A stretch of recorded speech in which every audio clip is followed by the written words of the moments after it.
Hersatility, where I bring on some of my favorite inspiring badass women and tell her story her way.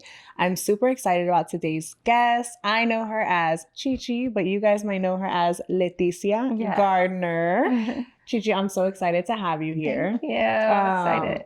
I've known you for a minute now. A long time. Literally, because I was thinking about it. I'm like, I've watched Chi like her following grow, her brand, her businesses. So I've loved to have like a seat and watching your journey. It's been super inspiring, and I'm so happy to have you here. I'm excited. How are you? How are you feeling? Are you happy? Are you feeling good? I am free. Oh, I love that. Yeah. Period. Okay. So there's so many things I want to talk to you about today. Okay. One of them for sure being marriage. Because I think you're one of, if not the first guest I've had on here that has been married. And married for a long time. Yeah. You're hitting 15 years? Yeah, we'll be 15 years together this month, and then 10 years married. That's an accomplishment, especially in today's world. Especially in Atlanta. What's the secret? No. No, seriously. How do you stay married? Honestly, I tell anybody, God is a foundation. He's got to be the center. I just told someone. I don't even know how people do marriage, period. I just told someone that's a non-negotiable for me. The first, number one. Non-negotiable. Because where are you leading me? Because who's leading you? If God's not leading you, I'm not submitting to a man of this world. That's taking me straight to destruction. Period. We're not doing that. You gotta have a path. Like where do you get your leadership from? Who are you following and why? So yeah, understanding that for us is first and foremost. We lean not on our own understanding, because if not, it's going to be a constant battle of who's right and who's wrong, and that's a tit for tat game that we don't like to play. At the end of the day, what does God say about it? And that's how we deal and get through. Overall, I think the most thing that really keeps us together, both of us aren't quitters. I love we got it out the mud together, and in every situation, we are determined to figure it out, even if we got to kick and scream along the whole way. I love that. Yeah. You know, because I feel like in today's age, sometimes people are so quick to leave. We're in an era of like, there's so many options. You just got to be happy. And if this isn't serving you and blah, blah, blah. It's a very selfish era, for sure. It is a very selfish era. And I'm like, I always say, like, I think I'm in the middle because I'm like, yes, like, this is where I got to non-negotiables. So I'm like, you just have to have your non-negotiables. Everything else should be negotiable 100% in a relationship. Like you should be willing to fight through things. You should be willing to kind of give up, compromise some things to make it last, in my opinion. And you just shouldn't be so quick to be like, well, I'm not happy. Like, I think that's the biggest thing, that people feel like, well, if I'm not happy, then it's not working. But God didn't create marriage for you just to be happy. He created for you to be holy. And people move, the complete opposite. Don't get me wrong. Happiness is a part of it when you're walking the blueprint that he put out. But if you're not, then, everything ain't happy. And he's not created to make me happy. Happiness is an inside job. You can add on to my happiness, my peace, my joy, my love, my excitement for the world, or ambition even. But you can't make me happy. There's nobody in this world that can do that for anybody. I think we get caught up in chemistry and that lust, those butterflies. Yeah. But that's not love. And it's not long lasting. It's not. If we're being realistic, like even if you're by yourself, you're not going to be 100% happy all the time. No. So what are you going to do? Like, you know what I mean? Like, and it's the same thing with a relationship. It's like, you are not going to be happy all the time. You're not even happy with yourself all the time. So if you hang out with your girlfriends for too long, they might get on your nerves. It's just, that's just. And married, you live with that person. There's no escaping. Like, it's no escaping. In it till death do us part. Yes. So. And they're going to do some things that are going to annoy you. Because you have to learn to pick your battles. Like, is arguing about him not taking the trash out that big of a deal?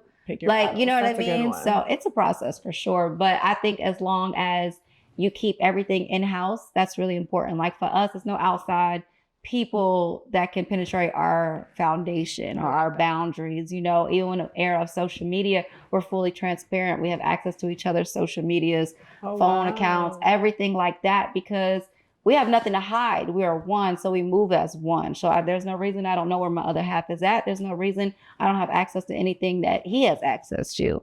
And that's how we do marriage. And I think the most important part about that is that you two are on the same page. 100%. Because it's okay if you don't want that, right? Like, it's okay if you don't want to have your partner's past or whatever. Where the problem arises is when you want to have his password and he doesn't want you to have it. Yeah. But my husband speaks to men about that all the time. There's no reason why, if you ain't got nothing to hide, your wife shouldn't have access. So you have access. Do you actually go look at his stuff? I mean, I don't need to. Don't get me wrong. I mean, getting this far in, I don't feel like I need to go search and go look for things. But if I want to grab his phone because I don't feel like grabbing mine and I need to look at something or do something, then I can. But you're not like picking up and being like, yeah, no. Because I feel like sometimes as women, I think, I don't know, once we've matured, we realize like, I don't need to be looking through nobody's phone, but there's always like an inkling of like, I think that has to do with the relationship. I think when a man makes you feel secure, 1,000%. Because insecurity doesn't come from just anywhere, and past experiences or things that they have showed you to believe can create that inside of you. So I think once he has done the work to make you feel safe, to make you feel secure, then you don't feel the need. But if I wanted to, then I will. But because we have access to each other's social medias and everything like that, if a DM do come through, I'm just blocking and deleting the girls. We can't stop other people's actions, but babe, we're not doing that over here. And it's never an argument or a question, because if guys do the same thing to me, they're in my DMs. Yeah. It's a lot Which is wild. Like they are very much a married couple on social media. We laugh at it together. I will show him. That's insane. Sometimes, depending on who it is, he gonna reach out to him. So this one guy, I'm not gonna say his name, because y'all would know who he was. But he sent me like some hearts and something in my DM. I showed my husband, I laughed about it, and he was like, I'm about to respond. I was like, don't respond from my phone, because I don't even open the DMs and stuff.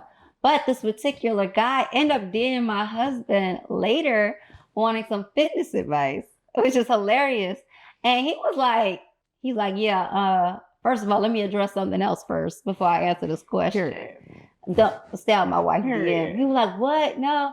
But it was a whole thing. It was hilarious. But he's gonna fortune. He's definitely gonna check it. I love that. It's like that's like I feel like you guys have. I don't know him. I know you. Do you guys have like similar personalities? Because you're like that. I feel like you're very like fiery. Yeah, we're very strong personalities, both of us. So he's definitely like that. So how does that work when you guys like butt heads? Because you've made it 15 years. Oh baby, so, it's like World War III in the house sometimes. Don't get me wrong, because we've learned how to fight fair, but it's been a process. He knows I'm gonna go harder, so it's better for you to back down. Pick your battles. No, pick your battles. No. Well, at least the aftermath, because he can go just as hard. Don't get me wrong, but the aftermath of because he can get over something so fast. He can be frustrated and then boom, switch. Like, all right, I'm all good. Let's do something to eat. And I'm like, no, I'm mad at you still. Yeah. I will drag it out longer, and he hates that.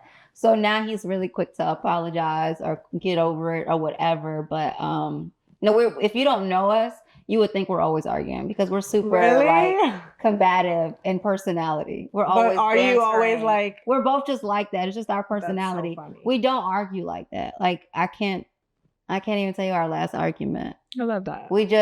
But we are both slick at the mouth, so we will talk noise all the time. But that's just who we are. Like what you see online is 100% what you see in real life. That's hilarious. So yeah, that is hilarious. I love that. So what has been, I guess, one of the hardest parts of marriage? The hardest part about marriage is the days you don't feel like it.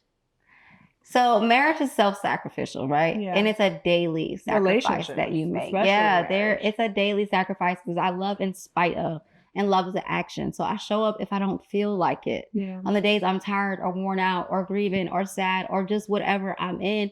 The it's days, like yeah, it's just like motherhood. Yeah. The crazy part about it, motherhood is actually easier than marriage. Shut up. It is. Don't tell me that. It's really I might just be like, all right, one and done. There, my girl.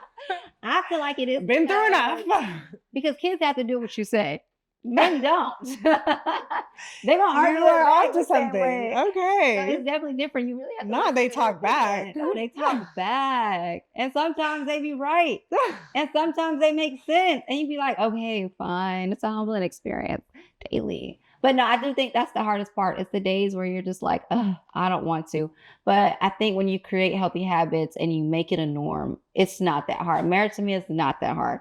My husband and I both get up daily with, what can I do for you today? What do you need from me? That's key. That y'all both do that. We both do that. Because that's a partnership. Yeah, 100%. And that's something that I feel like one-sided. God has been ingraining in me lately. Yeah. Like I was talking to someone, they're like, you know what? I think you've seen healthy marriage, right? Mm-hmm. But you haven't seen partnership. And that's when someone is willing to not like transactional, like, well, I do this, so you got to do that. But like, no, like, what can I do for you? And they don't have to feel bad about asking, what can I do for you? Because you're also asking them, what can I do for you? How can I honor you today? How can I, you know, how can I even if it's not convenient for me, I think the biggest thing that makes a healthy marriage and a long marriage is learning how to outserve each other. I think that's there was a sermon on that at my church one time, and I loved it because I'm like, it's so true. If I'm sitting here trying to figure out how to serve you, and you're sitting here trying to figure out how to serve me, like what, you know what I mean? What can go wrong? I feel like in my last situation, like I felt like I was constantly like, okay, how can I serve him? How can I do this? How can I do that? And when I look back, I'm like, nobody is pouring. You know what I mean? Like, who's going to look out for me at the end of the day? Because now I feel depleted. I'm giving to this baby. I'm giving to this man. And like, the baby can't give it to me right now. Of course, like the love I feel, but like, who's pouring into me? So I feel like that is like probably key and like one of the top things I would look for. Love period is reciprocal, you know? I think even in friendships, because your husband can't give you everything either. So and motherhood is a full-time job, especially the first couple of years. I remember having my first daughter, I didn't go anywhere a baby couldn't go the first 2 years. And I was really young. So watching my friends go out and do everything, and I couldn't do anything but go to work and stay home. You know what I mean? So already it's just a really hard thing. But, you know, being an adult now, full-fledged adult now today and grown, you know, the friendships. We're adults. Listen, grown. Ghetto. No, so ghetto. But the relationships, the intentionality of the people in your life now, you know, you learn to get your cup filled in other areas. But if you're depending on just that one person, you're setting yourself up too. No, because just like in marriage, that's why self-love is so important. Self-love is so important, but you can't pour from an empty cup. No, and neither can they. And I think even with men, a lot of times they're fighting battles they're not talking about at all. So you're looking at them like, I'm doing all this for you and you're not doing anything for me, and they don't even have it to give. You know, and we don't even know it because they don't talk about it. It's like, speak up. It's men gotta speak up, because I agree with that. But so I see you. You were once a single mom with a baby girl. You are now a married woman with a beautiful family, 2 baby girls, blended family, if you will. And I feel like there are people on the other side of that it's refreshing, me included, right? Like it's refreshing when I see like, oh, you know, she found love, like it worked out, like you have a beautiful daughter who's here today, like, and was your first daughter. So I'm curious, like, talk about your journey of being on the other side and now getting to this side, and what do you feel like you could speak to someone looking at you, like, because you know, every time I see a single mom, I love when I see like one that I saw be a single mom, and then I saw her like find a man and he loves the kid and all those things. So speak on that, because I feel like I think the biggest thing though for sure is you can't lose hope. Right? Hope is so important to hold on to. It's really powerful. But if you lose that, then everybody you see or meet, you just won't take serious in that aspect. But you do date differently when you're a single mom, because for one, your time is limited, and childcare is always the hardest thing ever. And sometimes it's a good thing if you don't like the guy, you can use the kids. That's literally why I don't date, because I'm like, you want me to, first of all, I love being with my daughter. So you want me to take time away from my daughter. I also love being alone. So it's like, all right, if she happens to not be here, you want me to take this little time I do have. The little me time I have. Or you want me to find childcare. Like, it's a lot. You really got to come. No, you really got to super like them. Correctly, because you really got to like them. That's why I said even earlier on, I was 19 when I had my daughter, and I was on my own. Family wasn't around or anything. So for me, I had to grow up so fast financially to take care of her. She's 19 now. It's wild. Crazy. Can imagine she had a baby.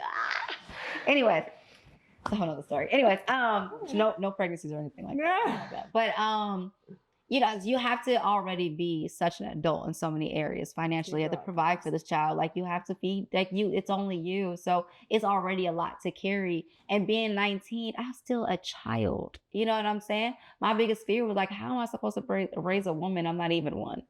You know? So that was a whole, Yeah, it was a process. But so I was immature in the dating world because it was the only area I could be, and you I were wasn't looking for 19 love. too. I Like was 20, 21. I stopped believing in love or men or people for in there in that time of my life. So the crazy part is when I met my husband, I wasn't looking for my husband or marriage. I still was really young at the time, early 20s. Oh, you met him in your early 20s. I had just turned 24. Wow. Yeah, I had just turned 24. That's crazy.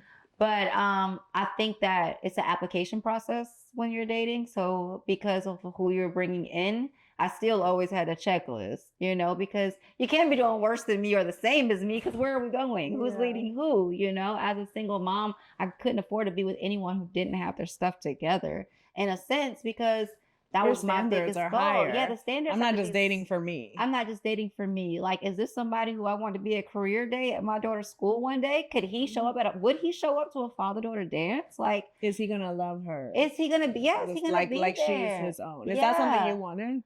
For sure, I wanted that. I think I always felt. I think for me, the guilt was like I didn't have a father in my life either, so I was like, dang. And I didn't pick a good one this time around either. So I always felt like, dang, I wish I could have given you that. And being a blended family, it's never gonna, it's crazy.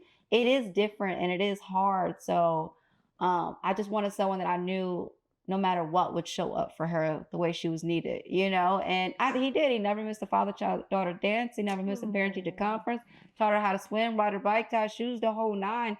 Truly has been there because to me it's not a feeling. I talked about this in the beginning. Love is an action. You do in spite of how you feel. I don't care how bad you get on my nerves. I'm still going to feed you. Yeah. I don't care how bad you get. I'm still going to show up. I'm still going to provide for you. That's what love is. It's an action. So I'm always big on her, even with that. When people say, I love you. Okay, love is not a feeling, babe. It's not something you just throw out there. Like there's action behind love, you know? I think that's why people say too, love is not enough. Because it's like, okay, love is fine, but you really got to act when you might not feel love in that moment. You still have to show up. Yeah, I think that's the biggest part. So I think that when you are a single mom, I think one of the biggest things and advice I would say is know yourself and where you're going. You know, what's the plan and your vision? Because I didn't earlier on. And I think that's why it was so much harder for us earlier on in our relationship. I wasn't healed yet. I didn't know who I was or my purpose or where I was going. So me and him had to do a lot of growing up together in that sense, because for him, football had just ended. So he's just trying to figure out who he is now that's over. And I feel like my life was just beginning and I got to figure out who I am right now. But we still have to be responsible enough and level-headed enough to say, hey, we both got kids. So what's the goal here? And because we're a blended family and he had a son and I had a daughter, he kind of understood the assignment and knew what that looked like. So we just moved on from there. But so you said God was like the number one thing that has kept you guys together. Was that still, because that's a long time and you guys were young, which adds to it. Like, did you know God the same? No, we did not. So how did you make it even to the point where you guys both? So we were definitely in these streets for a couple of years. We were not living right. We were all over the place. And it's funny because I always felt like God had a purpose for our life. We could never get to the other side of whatever it was because we just was living in the world, you know? But one day we were beefing in the gym and this guy invited us to church. He was like, you know, y'all should really come. Not beefing in the gym. Arguing over the squat machine. He didn't want to change the weight, whatever it was, but a full-fledged argument over something so dumb in the gym, but turned up because both of us can turn up. So it's horrible. In the gym, didn't care. Let me lead them to the Lord. Yeah, so he really did. He really did. And then he had talked to Rod about it and tried to invite us. It was like a therapy group, like a marriage group called Radical Love at Word of Faith. And he was like, he convinced Rod that we really should go. It's like a 13-week course of, you know, group counseling and all types of stuff like that for marriages. We're still dating at this time. I didn't even have a ring on my finger. So and at this point, I was really working on my nerves. Did you have your daughter with him? No. Okay. We didn't have kids until after we got married. Okay. Yeah, I wasn't doing that again. I was not gonna not be a two-time offender. So one time. Yeah, learned the first time. Right. No, he so Rod was like, we need to go to this thing. We really should, because the guy says this will tell us if we're really meant to be together, if we can be together. And I'm like, I'm about to break up with you. I'm not going to counseling with you. I'm like, no.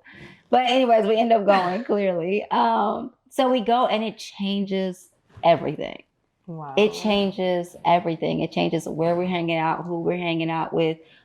It changes everything, but how that we took see things. both of you. It took both of us having the personal conviction. Yeah. Because I never made him go to church. I never made him honor God. None of that. Especially as a man, I feel like sometimes for men, it's harder to be like, oh, I'm letting God lead. Because it's just the way men are wired, right? Yeah. Like, oh, I'm letting, another man lead me. I'm like, take their egos 100%. Out of it. Yeah. So it also took you having a partner who was like, open and willing to that. I think our biggest thing is that we wanted to be together, but we didn't know how. And we were at a point where we knew that we couldn't do it our way no more. Are we going to kill each other? Like, there's just no way. Like, you could come to our house for game night and it'd be all fun and it turned to a whole big fight over cars. Like, we were so hot or cold. Either we were all over each other or we were ready to kill each other. So we couldn't find our median, our balance. So we break up 1,000 times.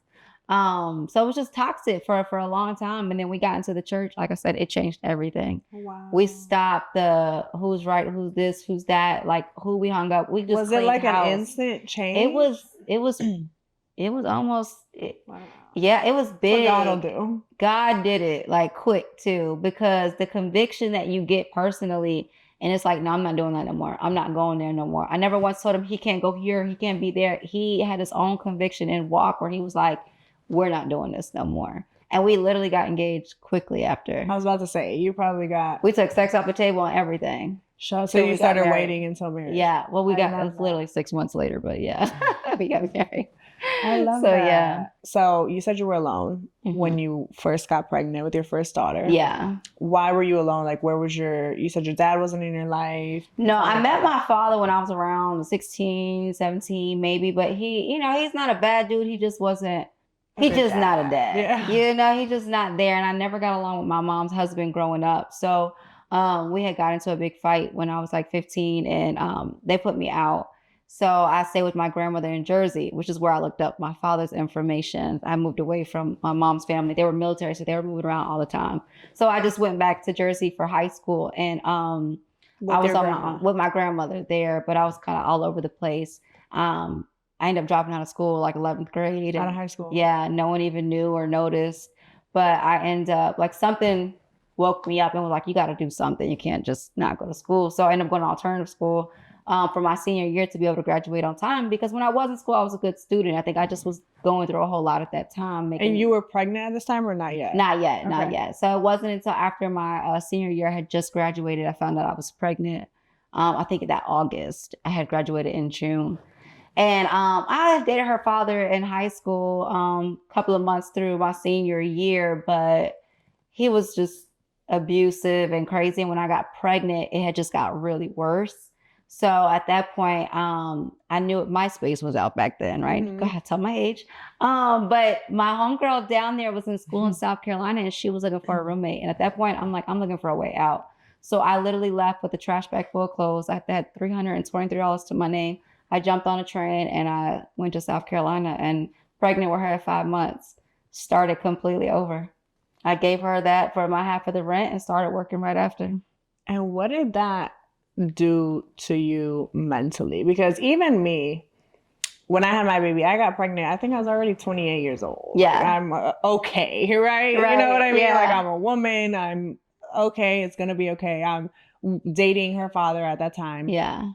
And even through pregnancy, felt like it was like one of the hardest times of my life. I felt very lonely. Yeah. I felt very vulnerable. I felt like my emotions and my body was like out of my control and it was very uncomfortable. Like this is happening whether I like it or not and I can't control it. Yeah. So I can't imagine being in those circumstances. Oh yeah, it was scary. I didn't even know what postpartum was back then, but I'm sure I went through it because I just remember crying every day, but just getting up and having to do it because if I fold, everything goes down. I don't have a choice, so I literally went into labor at work with her. Shut up. And then had to, I went right back to work after 2 weeks. Because everything is still flipped side out. So who was taking care of her? I created like a mom club, so to speak. Oh. So when I was down there, I became friends with other girls that were moms over there. A lot of them were older women though, which was nice because they looked at me like a baby because I was, but they were helpful but we all worked at a restaurant.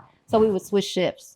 So if they worked the daytime, I'd watch your kids during the day if you need me to, and they would watch mine at night. Yeah, so I could really created a village, and that's what really got me through. Because childcare was definitely, I think, the hardest part of being a single mom for sure. Yeah. But pregnancy, yeah, it was lonely. Every appointment by myself, everything was like so lonely. So when I had her, I was like, yeah, I'm not doing this again by myself again. But being married the second time around was a completely different experience. Like even from your mom putting you out or you not getting along with her dad, like do you I'm sorry, her husband.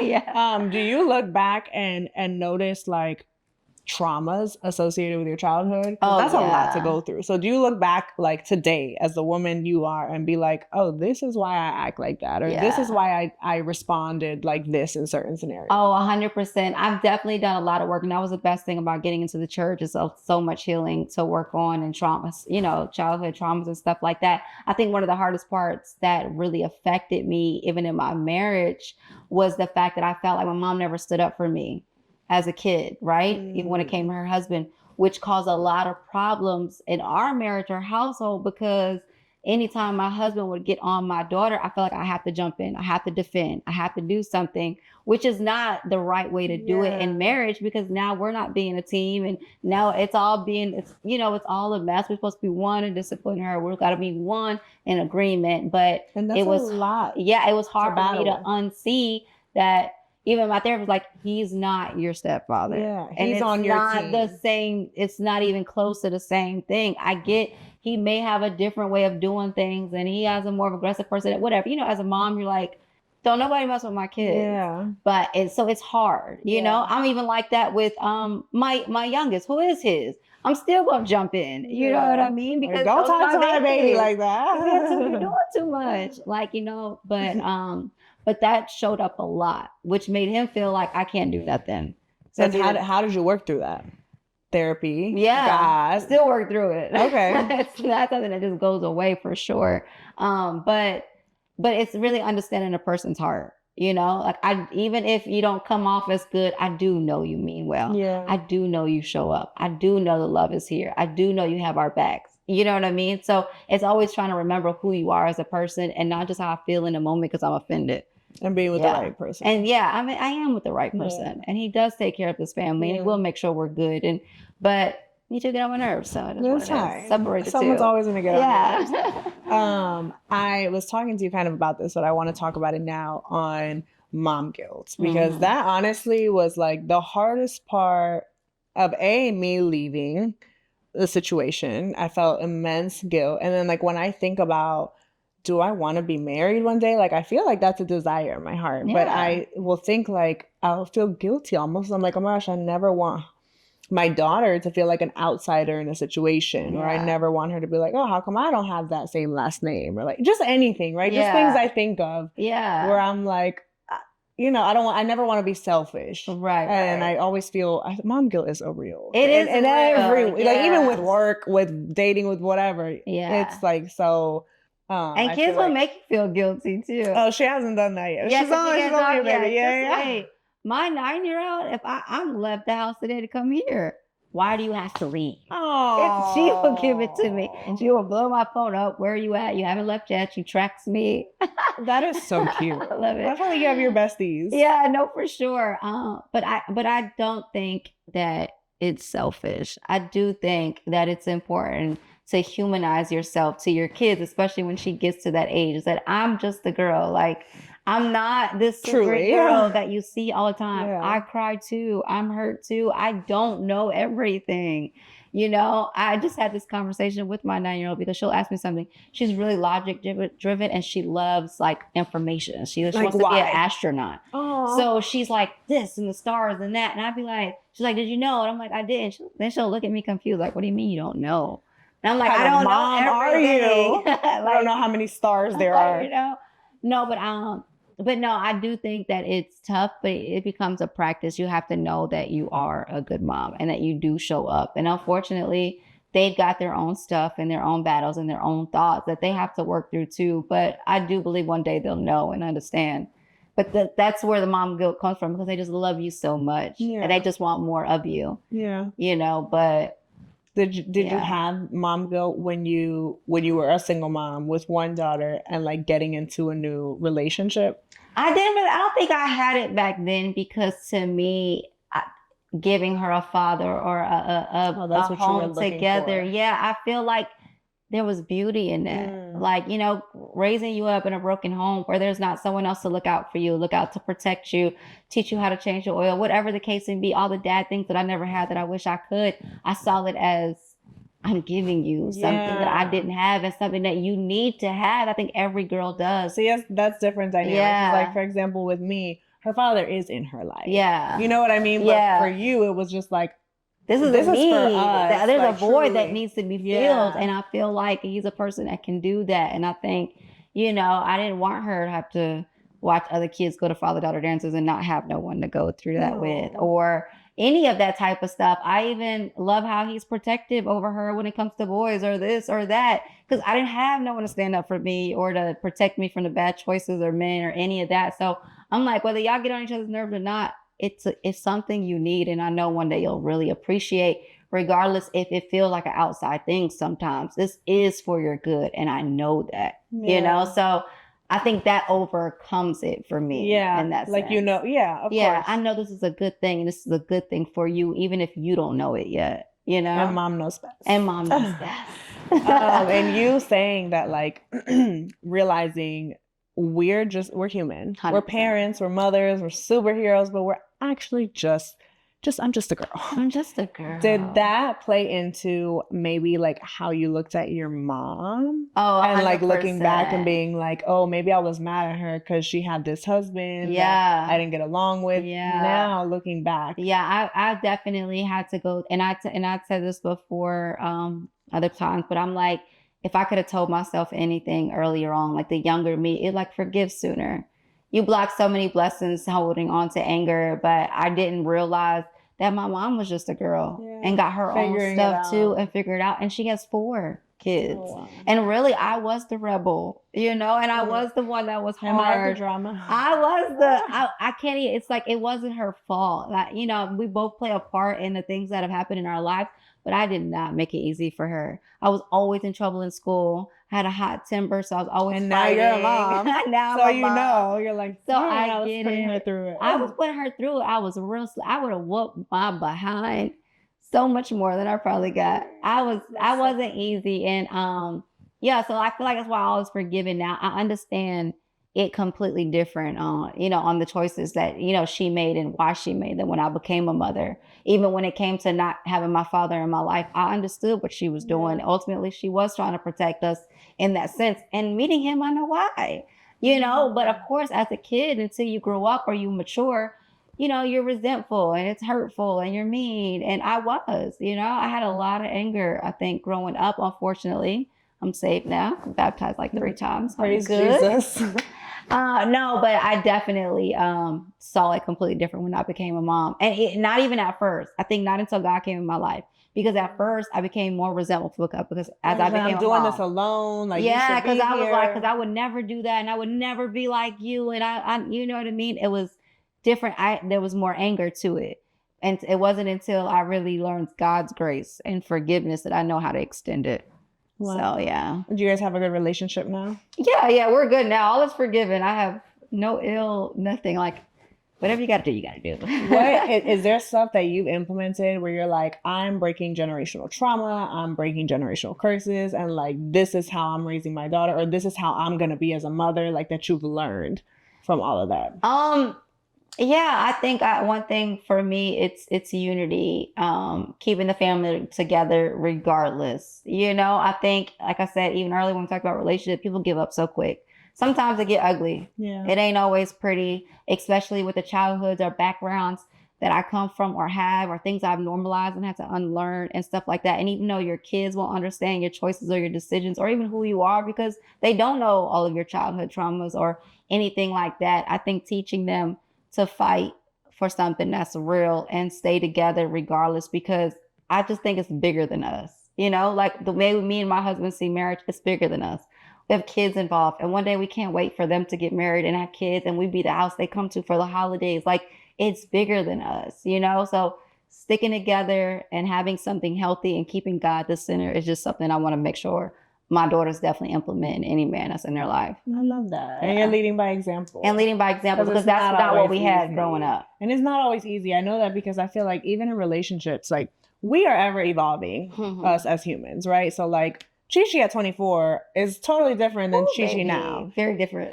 But you're with the same man. But I always say like there's so many different dynamics there because there's you and then there's him. His name's Rod, right? Yeah. So Rod at 20 something is also, so now you got 4 different people, right? Yeah. And then that's what I feel like makes relationships so hard sometimes. So it's like you might get to a point 5 years later where you're like, I actually don't like this about her anymore. Or I don't like this 100%. About him anymore. So like, how do you kind of work through that? I feel like God will certainly, like having God as your foundation will certainly make those moments easier, but they're still hard. No, they're absolutely hard. I think the hardest part, and you know what's the funny part about it is we went through this last year, which is for the first time in all the years we've been together. And it was really tough because we usually, for the most part, especially spiritually, we grew together kind of at our own pace. But at one point I felt like I was growing at a different pace than he was. And you can really be side-eyeing a man when you feel like they falling behind or they not doing it because you're the man. Like, lead me, babe. Catch up. Why is it misconvicting you? Or whatever the case may be. Equally yoked. Yeah, like it's not getting unequal. You know, I'm not feeling you. And that's another thing in relationships. I don't like him a lot. I love him, but sometimes I don't like that about you. But it is like an 80-20 type of situation. 80% of him is solid. So 20 that I can throw out though, for sure. But you know what's funny? It's so cliche, but I heard this on a Tyler Perry movie, but it was so good. But it was such a good gem. In marriage, it says, you know, you have to say I do to a different person. You have to be willing to say I do to the same person. That literally speaks to what I just said. It does. And what I just said, I learned like in a relationship. I mean, I had a child, so I felt like I was damn near married, right? Right. But I was learning like there's so many, and even watching my parents, like I grew up in a 2-parent home, and I'm so grateful for that. I feel like so many blessings came from that alone. Sure. But you grow up and you see the imperfections and you see certain things, and you're like, so in marriage, like, if you get to a point where you're just not happy, do you just say like, all right, I'm just not going to be happy because I made this decision? Or you know what I tell how people? Do you work through that? The grass isn't greener on the other side. It's greener where you water it. It's greener where you water it. And I tell you, marry the love of your life. Don't marry the person that's on a checklist that you have and you have to talk yourself into marrying because it seems like the good guy, seems like the kind of person I should be with. Marry the one you're actually crazy about it. Because when it gets tough, and it will, when the butterflies die down and you're just like, whatever, you'll remember what you're fighting for. You'll remember what you have is really rare. I was crazy about my husband, like an obsession. I feel like you still are. I know, I for sure love him. Like, I'm crazy about it. He's definitely the love of my life. Like, I couldn't leave him alone no matter how many times I tried, even back then. Like, you know what I mean? I was obsessed with him and vice versa. That's why the passion and the crazy, that's why it was so wild, is because we just didn't know no one ever felt like that for each other before. You know, we both never experienced that. So we had to learn it. But I think you have to know what you're fighting for. And if you create a vision, which I think is another really important thing, a lot of people in relationships and marriages don't do. You don't create a vision for your marriage or where you're going, what you want. What do you want on this walk that we're walking out together? What's the end goal? Like, you know, because I think God gives purpose in marriages. You know, you have an assignment in someone that you're supposed to walk it out with. And if you don't know that for yourself, if you're not figuring that out for yourself, it's really easy to just wander, right? But if you guys have a vision and a path and you have boundaries in place to protect everything on that, when somebody's moving outside of that, you can say, hey, remember what we're working on? And you know what I mean? And when life gets in the way, because it will, kids, work, you get distracted. If you don't make marriage a priority like you do everything else, it will get hard and you will grow apart and you will fall apart. You know what I'm saying? But are you willing to adjust in the areas that are necessary to come back together and remember what you're fighting for? I think it's the biggest thing. We do regular date nights. Hang out. Like, be friends. Don't stop dating. Yeah, don't stop dating each other. Don't stop being friends. I tell my husband everything. He tells me everything. Like, we're homies at the end of the day. We do things together. And I think that's so important. People don't do that. We know so many couples that, for one, I think that's another thing that's hard. I think it's so important to be surrounded by other married couples and people you can hang out with, but it's rare to find other couples who do marriage like you. So a lot of people who be married will be outside, and we ain't part of that group. We're not doing that because I'm crazy in real life. We're not doing that. Or people that don't even like each other or have completely different interests, don't even do the same things. Which is like why, and that's I think like where I'm saying like if maybe once upon a time they did because they got married. So when you get to a point where like maybe your interests change and like maybe you and Ra used to love working out together, and one day one of you guys like, I'm not really into this fitness thing anymore. No, for sure. Then what happens? No, because that happens all the time. I mean, I don't get me wrong, I work out, but I don't. And we would go to the gym together. That's when people ask us, how do y'all work out together? We don't. We might go to the gym together. We might do a set or two together, but our body types are completely different. Yeah, obviously. Different. I'm not trying to do that. What are you doing? But that was an example. Like, I mean, you have to find something. Yeah. You have to find something that keeps you together, a business together, something that keeps you constantly connected. And that comes from being intentional. And that's where I think people lose it. They don't feel like it no more. So they stop being intentional. They stop doing the work because they don't feel like it. And I'm happier over here. I'm good over here. You get distracted with the kids. Lazy and routine because it's hard. Motherhood and working and all the things. Now I got to be a wife. And you just said that's harder than motherhood. But you really can have all three, and you can be fulfilled in all three. I say it all the time. You can be a boss woman. You can be a nurturing mom and a submissive wife. Like you really can be all three. You don't have to separate them all. They can all be one. It's just learning how. I've been doing this mom thing for a really long time. I tell and moms, the wife especially thing, you're on 15 years. Yeah, I was like, give yourself grace. Time management, I think, is everything. Learning how to balance things out, or do it all. And when you're a mom, you learn time management. You have no choice, right? Because your time ain't even yours no more. I am like her. Yeah, people have gotten on to me. I'm like, she's on a schedule.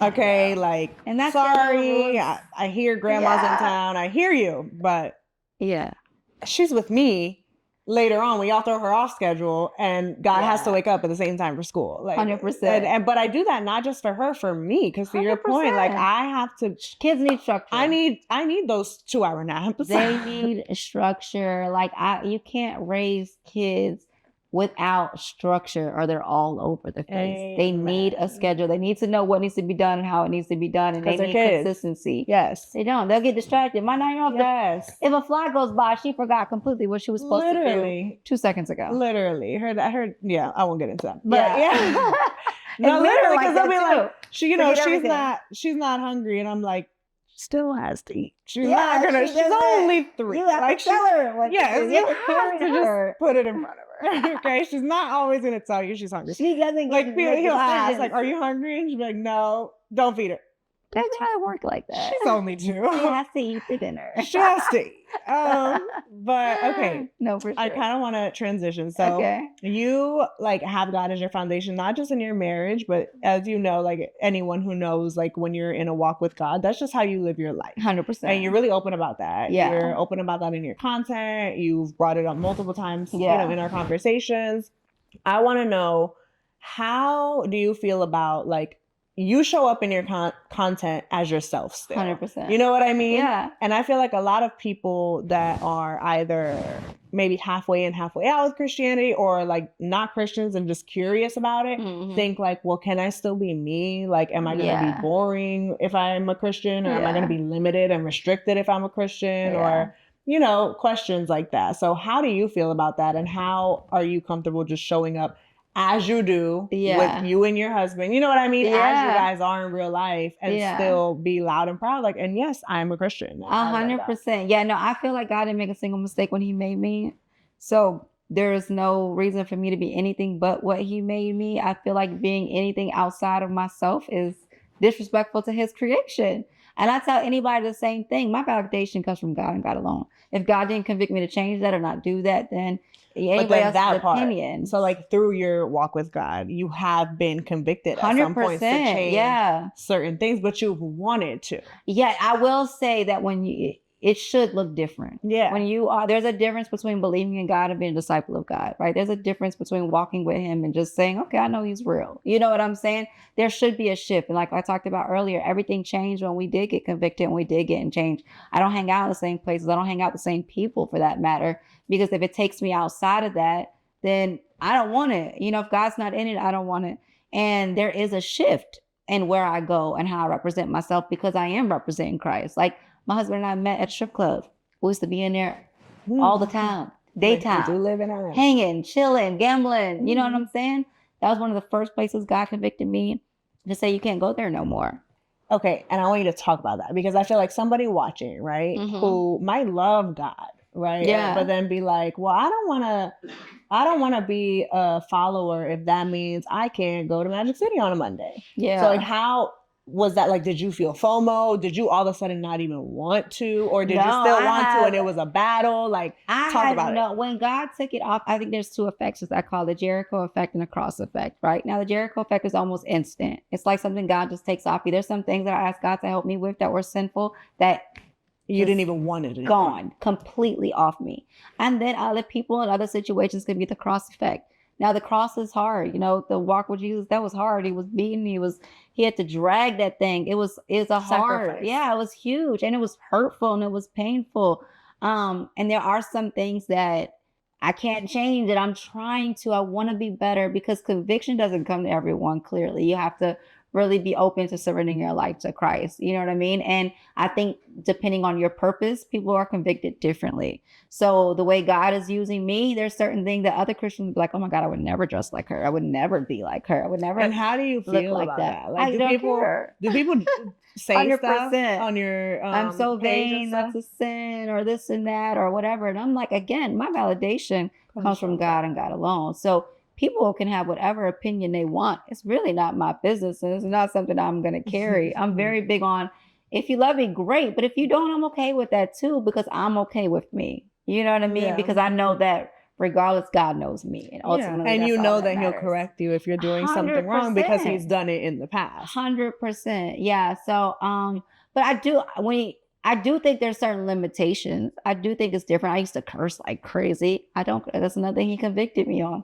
which I feel like my husband probably prayed off of me, because he didn't like it. And I used to be like, what? I think it's a Jersey thing, because my older sister. I'm from Jersey City. I'm Puerto Rican. I was born in Jersey City. Yeah. But I was raised here. Yeah, but of course we curse. If my family, I didn't realize how bad I curse or how much I curse, and my family comes to town and I'm like, what's so funny? I don't curse.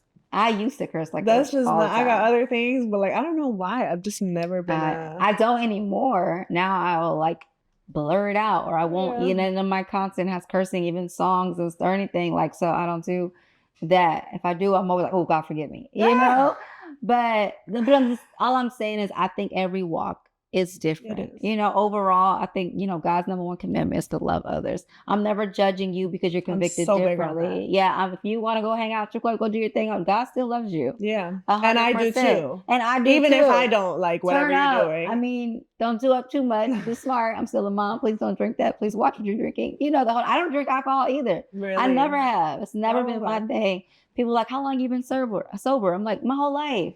I was a mom at 19. You're a mom right now. How easy is it for you to go party and drink and then come home and be a mom in the morning? Oh, that's not easy, but it's very easy for me to feel like a glass of wine at the end of the day. You don't drink wine either? No, I don't drink anything. I love that. Yeah. I love that, because I feel like I love me a glass of wine. Yeah. I don't like being drunk at all, but I do love like a drink. And there's nothing wrong with that. And but I do feel like it's poison. It is though. Like I feel it in my body sometimes. Yes. Alcohol for sure. I don't know, maybe that's something God is working on me with. Not that I drink a lot, but like I said, I like my wine. I like my cocktail. I mean, even when it comes to the fitness side of it, I tell women, if you want a flat stomach, don't drink. If you're drinking, you're never gonna have a flat stomach. It don't work like that unless you're 20. And some of these 20-year-olds, that doesn't help them either. You have a high metabolism when you're younger, but the older we get, unfortunately, it shows. It shows in our skin. It shows in everything. And there goes that vein part. But I'd rather have clear skin. So what is the vein? What is the comment? Well, people say that because, you always got to look good, or you get Botox, or you're always getting your hair done. You always at the spa, or what's wrong with that? And I don't know if the spa is a hobby, but it's my thing. It's self-care and self-love. And it's that's like so important for me, and I love it. And for whatever reason, it bothers other people, but you would think staying out the way, not bothering people wouldn't bother people, but it does bother people. But I don't know why. But again, being a Christian or whatever, it's like, people get caught up in religion. And I believe that my walk is relationship based. Yeah. I don't have to kneel and do the sign of the cross 1,000 times or be only wear, there's so many different aspects to religion. You can only wear skirts. You can't wear makeup, no jewelry, whatever the case may be. That's religion to me. I believe in relationship. Yeah. So.